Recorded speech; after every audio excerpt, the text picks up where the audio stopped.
1.5 লাখ কোটি টাকার মতন এখন পর্যন্ত ক্ষতি হয়েছে জিডিপির আকারে। আর যেটা সম্পদের ক্ষতি হয়েছে সেটা কিন্তু ব্যাপক। সে মেট্রো রেল থেকে শুরু করে বিটিভি ভবন, যে স্থাপনাগুলো হয়েছে, কত গাড়িকে পুড়িয়ে দেওয়া হয়েছে, বিশ্ববিদ্যালয়গুলোর অনেক, বিশেষ করে ঢাকা বিশ্ববিদ্যালয়ের যতটুকু খবর জানি যে 3 থেকে 4 কোটি টাকার ক্ষতি হয়েছে, বিভিন্ন ছাত্রদের রুম পুড়িয়ে দেওয়া হয়েছে। এই অনেক, এইটা পুরোটাই অর্থনীতির কিন্তু একটা ক্ষতি। সেই হিসাবে কিন্তু আমরা হিসাবটা হয়তো কিছুদিন পরে আমরা পাবো। আস্থা অর্জন করতে না পারলে কিন্তু আমরা এই অর্থনীতি বলি, রাজনৈতিক বলি বা সামাজিক বলি, এই জায়গায় কিন্তু আমরা স্থিতি অবস্থায় আসতে পারবো না।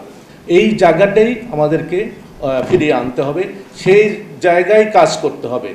আমার একটা বিশ্বাস যে মাননীয় প্রধানমন্ত্রী অনেকগুলো ক্রাইসিস কিন্তু অতিক্রম করে আসছে, এবং ক্রাইসিস ম্যানেজমেন্টের ক্ষেত্রে যদি বলি, ক্রাইসিস ম্যানেজমেন্টে ওনার দক্ষতা কিন্তু আন্তর্জাতিক পর্যায়ে স্বীকৃত।